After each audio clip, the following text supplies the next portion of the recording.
Assalamualaikum warahmatullahi wabarakatuh.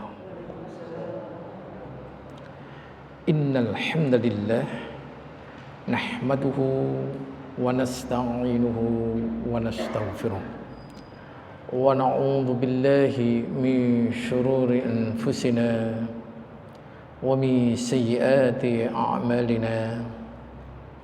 May yahdihillahu fala mudilla lahu ومن يضلله فلا هادي له أشهد أن لا إله إلا الله وحده لا شريك له وأشهد أن محمدا عبده ورسوله لا نبي بعده اللهم صل وسلم وبارك على محمد صلى الله عليه وعلى آله وصحبه وسلم أجمعين يا أيها الذين آمنوا اتقوا الله حق تقاته ولا تموتن إلا وأنتم مسلمون يا أيها الناس اتقوا ربكم الذي خلقكم من نفس واحدة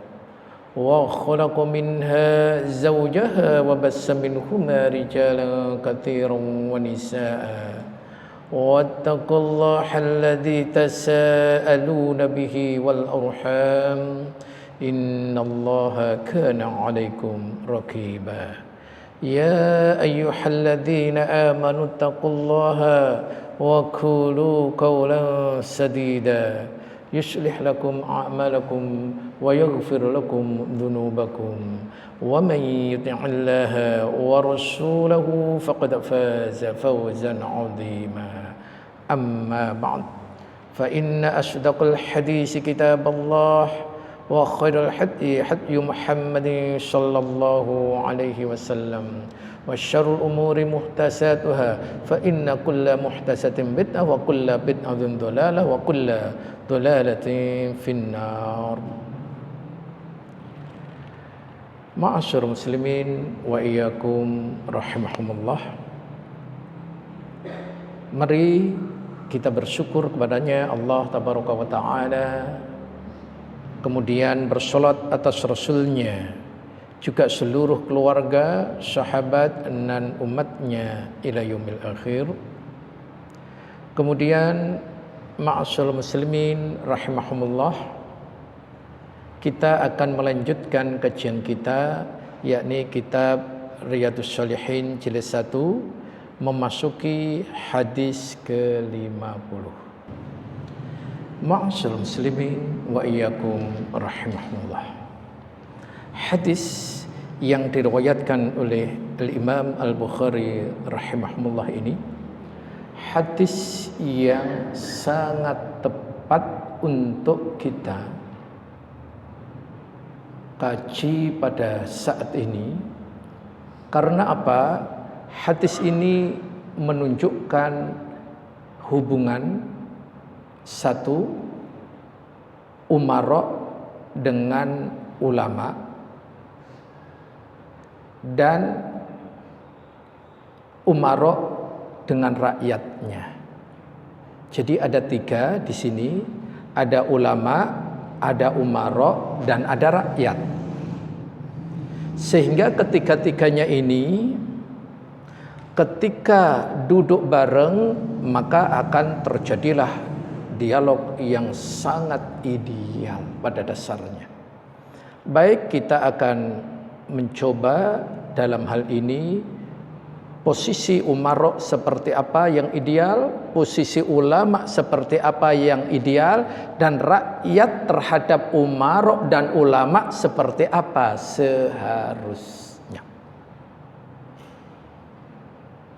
Hadis ini dikisahkan ada seorang yang bernama Uyainah bin Hisn. Dia termasuk golongan mu'allaf, orang yang masih mu'allaf, baru masuk Islam, tapi sebetulnya masuk Islamnya sudah agak lama juga. Kemudian dia punya keponakan yang disebut dengan Al-Hur bin Qais. Ia seorang ulama yang sangat disegani. Kemudian khalifah pada saat itu adalah Amirul Mukminin Umar bin Al-Khattab radhiyallahu anhu. Kebiasaannya Umar sebagai seorang umara, pemimpin, adalah selalu duduk bersama dengan para ulama. Selalu musyawarah ketika akan mengambil sebuah keputusan. Maka Umar mendudukkan seorang ulama yang begitu tinggi dan mulia, yakni Al-Hur bin Al-Qais, mempunyai kedudukan yang sangat istimewa. Kemudian posisi Al-Hur bin Al-Qais yang ia adalah seorang ulama, maka ia juga memberikan keputusan-keputusan yang terbaik bukan dari hawa nafsunya. Ia selalu mengambil sebuah sikap dan keputusan sesuai dengan syariat. Jadi antara hubungan Amirul Mukminin Umara dan ulama yang di sini diwakili adalah Al-Hur bin Qais itu sangat harmonis. Inilah yang disebut sejatinya ulil amri. Ulil amri itu sejatinya ati'allaha wa ati'ur rasul wa ulil amri minkum. Ulil amri di sini apa? Ibnu Katsir menjelaskan maknanya adalah umara dan ulama. Itu. Yang di sini diwakili adalah umarnya Amirul Mukminin Umar Al-Khattab radhiyallahu anhu. Kemudian ulamanya diwakili siapa di sini? Al-Hur bin Qais radhiyallahu anhu. Masya Allah.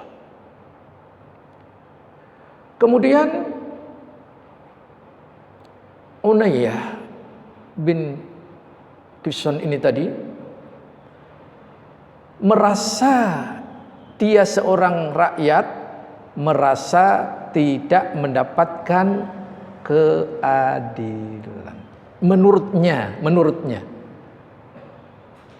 sehingga posisi keponakannya yang sangat tinggi ia coba untuk memberikan fasilitas agar ia bisa berdialog kepada Amirul Mukminin. Tentu sebagai keponakan, maka Al-Hur bin Qais ketika diminta untuk menjadi fasilitator agar bisa berjumpa atau bertemu secara langsung dengan Amirul Mukminin, maka beliau pun mensetujuinya. Kemudian setelah meminta izin kepada Amirul Mukminin, maka Unayyah bin Hisam tadi bertemu dengan khalifah atau pemimpinnya. Namun karena dia tadi dari awal ia sudah tidak merasa ditempatkan, diadili, mendapatkan keadilan, maka ia dengan wallahu a'lam, karena ini sebuah kisah, ia memanggil sang khalifah itu panggilan yang sangat tidak tepat. Dia tidak punya yang namanya etika. Ia memanggil Umar dengan panggilan yang sangat tidak tepat. Hai Khattab, Masya Allah. Seharusnya dia memanggilnya ya Amirul Mukminin, tetapi ia memanggilnya dengan panggilan yang sangat tidak benar.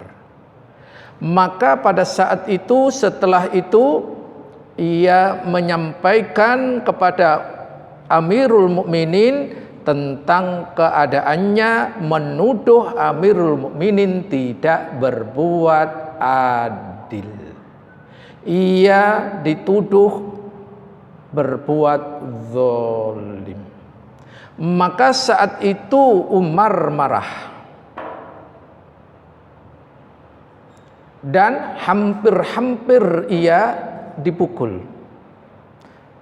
Namun Al-Hur bin Qais, seorang ulama yang menjadi penasihat dari Umar, menyampaikan sebuah ayat, khudil afwa wa'mur bil urfi wa'arid 'anil jahilin. Maka ketika dibacakan ayat itu, Umar langsung berhenti. Jadi Umar itu seorang pemimpin. Yang diwakili Umar di sini idealnya seperti ini. Ketika dibacakan firman Allah tabaraka wa taala, maka ia harus sami'na wa ata'na. Inilah yang terjadi pemimpin yang ideal. Namun seideal mungkin apapun pemimpin, pasti rakyat semuanya tidak akan semua merasa puas. Pasti ada yang merasa tidak puas atau dizalimi dan seterusnya. Di sini diwakili rakyat yang bernama siapa tadi? Unayyah bin Hisn. Itu. Dari poin-poin ini tadi, maka banyak sekali kandungan hadis yang bisa kita ambil sebagai rujukan. Pertama, hadis ini ya kandungan ini kedudukan istimewa yang disandang bagi orang-orang yang menguasai ilmu Al-Quran dan penghafalnya, maka ia mempunyai kedudukan yang sangat tinggi. Baik ma'asyiral muslimin wa iyyakum, yang pertama yang harus kita ketahui, ulama. Ulama itu warathatil anbiya, pewaris para nabi. Dan ulama yang sangat baik, sangat benar, yang disebut dengan ulama bil haq, itu hendaklah selalu berpegang kepada hukum Allah. Sedangkan hukum Allah tabaraka wa ta'ala itu jelas, Al-Quran wa sunnatun Nabi sallallahu alaihi wasallam. Nah, Al-Hur bin Qais ini adalah seorang ulama ahli ibadah dan ia sangat faham sekali tentang hukum-hukum Islam. Maka Allah tabaraka wa ta'ala memberikan kehebatan orang yang ahli Al-Quran.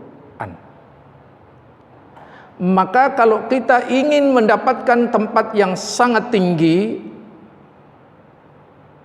itu adalah jadilah ahlullah, ahlinya Allah. Masya Allah.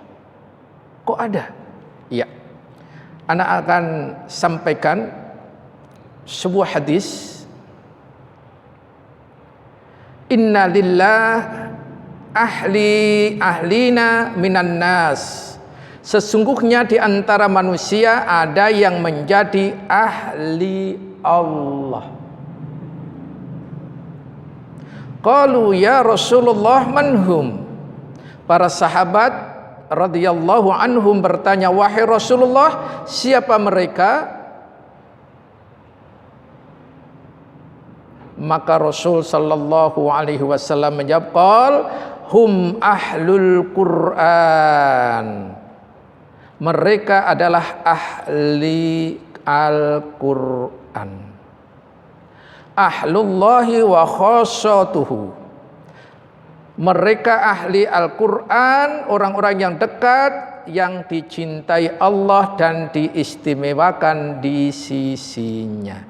Jadi kalau begitu ada ahli Allah. Maknanya orang yang dicintai Allah, orang yang mendapatkan keistimewaan yang sangat mulia di sisi Allah. Siapakah dia? Ahlullah tadi, ahlul Al-Qur'an. Siapa orang yang ingin menjadi ahlul Quran yang akan disampaikan tadi, yakni ahlullah tadi? Mari kita perhatikan hadis yang diriwayatkan oleh Imam Ahmad, Ibnu Majah, Al-Hakim, dan statusnya adalah hasan menurut Imam Al-Iraqi. Dinyatakan bahwa hadis ini menunjukkan tinggi dan kedudukannya serta kemuliaan orang-orang yang disebut dengan ahli Quran dengan nama ahlullah, ahlinya Allah, keluarganya Allah. Masya Allah. Artinya mereka lah para wali kekasih Allah Azza wa Jalla yang sangat dekat dan istimewa di sisinya. Sebagaimana seorang disebut dengan ahli atau keluarganya. Gelar ini merupakan kemuliaan dan pengagungan terhadap mereka. Faidul Qadir juz 3 halaman 67. Dari ini ma'asyur muslimin, siapa yang ingin menjadi orang yang Allah muliakan dan orang yang Allah istimewakan, jadilah ahlul Qur'an. Agar kita masuk kepada ahlullah itu. Masya Allah. Lantas seperti apa nanti kita akan sampaikan. Bagaimana langkah-langkah agar kita bisa menjadi ahlul Quran. Sehingga nanti mendapatkan kemuliaan yang luar biasa. Apa-apa itu kalau dinisbatkan kepada Allah, mulia enggak? Sangat mulia sekali. Contohnya apa? Baitullah, rumah Allah. Mulia enggak Baitullah? Mulia sekali. Ada juga yang dinisbatkan kepada Allah, naqatullah, unta dari Allah. Mukjizatnya siapa ini? Mukjizatnya Nabi Sholih, hewan yang keluar dari batu. Dan ketika ia dibunuh, maka jadi binasalah mereka-mereka. Mereka binasa karena durhaka kepada Allah dan Rasulnya dan karena membunuh unta dari Allah itu.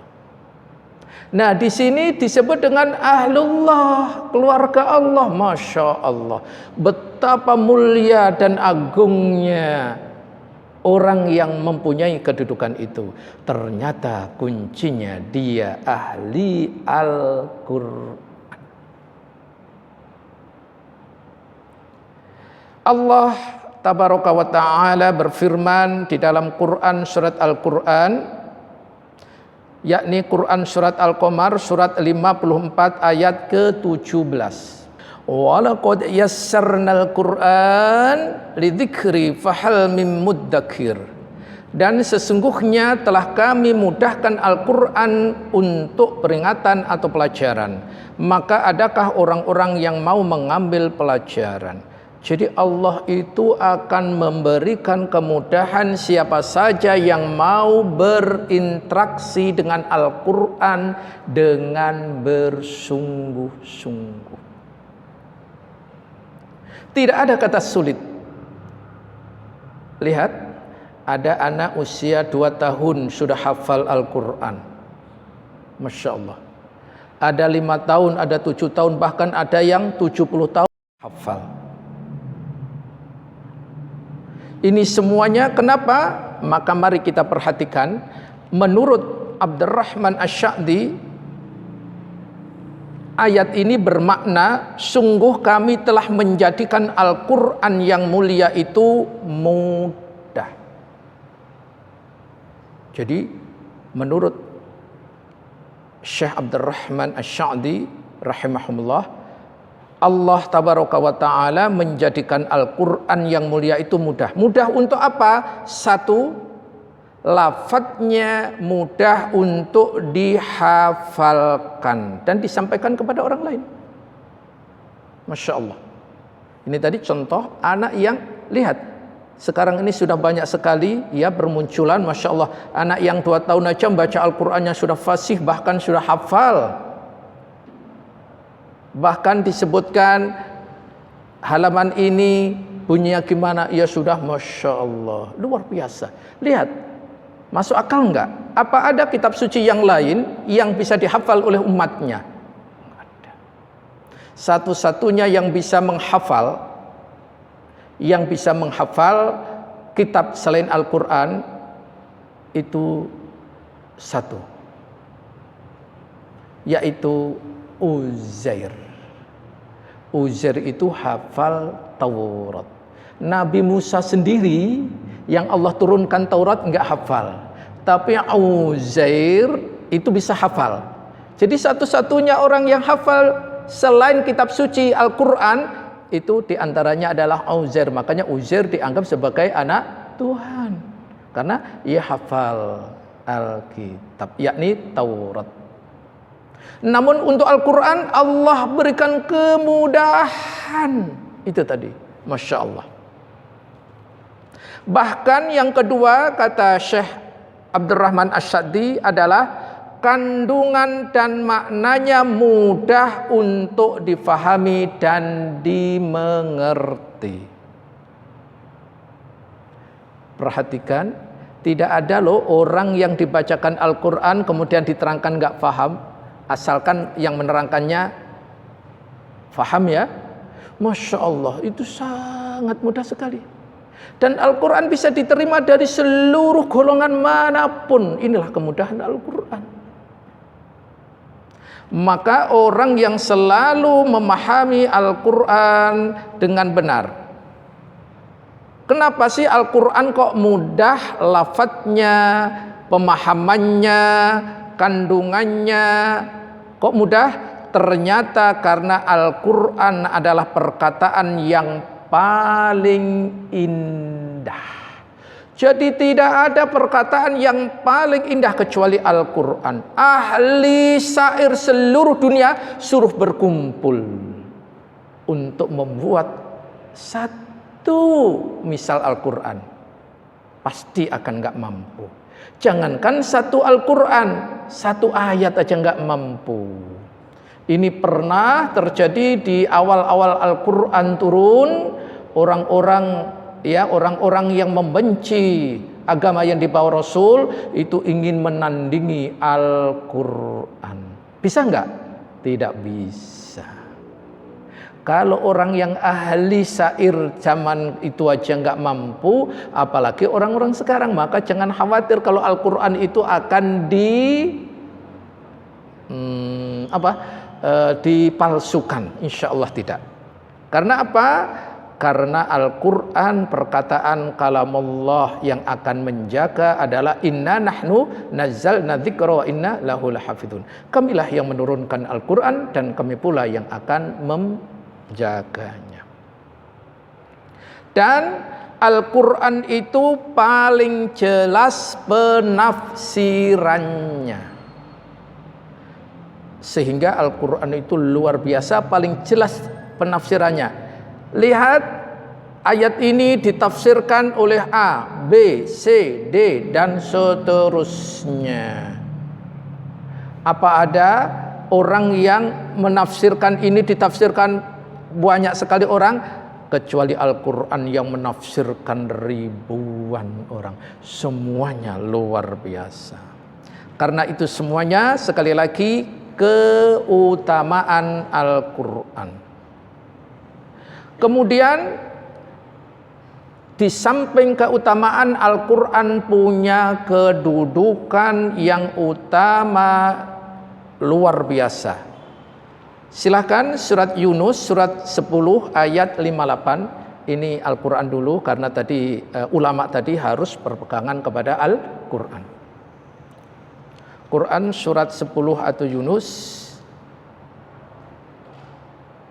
ayat 58. Ma'asyal muslimin, kul bifadlillah wa birahmatihi fabidzalika falyafrahu huwa khairum mimma yajma'un. Di sini ada dua kata yang sangat bagus, bifadlillah dan wa birahmatihi. Apa bifadlillah? Karunia Allah. Makna karunia Allah di sini bifadlillah ini adalah keimanan. Sedangkan wabirahmatihi ditafsirkan Al-Quran.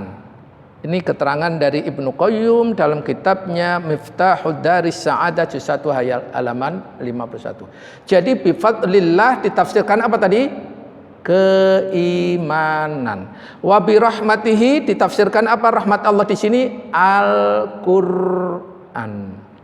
Jadi keduanya, keimanan dan Al-Quran, ilmu yang sangat bermanfaat dan amal solih, sekaligus keduanya merupakan petunjuk yang benar dan agama yang benar yang dibawa oleh Rasulullah Sallallahu Alaihi Wasallam.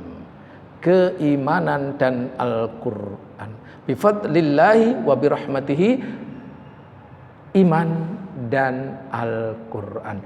Jadi seorang itu kalau sudah ia beriman dan imannya ditambah dengan landasannya Al-Quran, inilah yang disebut dengan nurun ala nur, cahaya di atas cahaya, keimanan di atasnya adalah Al-Quran. Masya Allah. Bahkan Rasulullah Sallallahu Alaihi Wasallam melalui sabdanya bahwa dunia ini terlaknat terkecuali orang yang zikrullah, orang yang hartanya digunakan ke jalan Allah, dan orang yang berilmu dan mengamalkan ilmunya. Orang yang mencari ilmu dan mengamalkan ilmu. Dan ilmu yang terbaik apa? Khairukum man ta'allamal Qur'an wa 'allamah. Sebaik-baik orang di antara kamu adalah yang mempelajari Al-Qur'an dan mengajarkan kepada orang lain. Oleh karena itu, berdasarkan hadis ini, hadis sahih riwayat Al-Bukhari, di dalam kitab Faidul Qadir juz 3 halaman 499, yang disebut dengan mempelajari Al-Quran itu seperti apa sih? Yang disebut dengan mempelajari Al-Quran pertama adalah mempelajari cara membacanya dengan tajwid yang benar. Inilah yang disebut dengan tartil. Warattilil Quran tartila. Jadi membacanya harus sesuai dengan kaidah. Ini yang pertama. Cara mempelajari Al-Quran. Yang kedua, memahami kandungannya. Yang ketiga, berusaha menghafalnya dengan baik. Kemudian yang keempat, mengajarkan mengamalkan isi kandungannya, kemudian mengajarkan kepada orang lain atau mendakwahkan. Inilah yang namanya tadabbur Al-Quran. Jadi membacanya dengan benar, memahami dengan benar, menghafalkannya, kemudian setelah itu mengamalkannya dan akhirnya mendakwahkannya.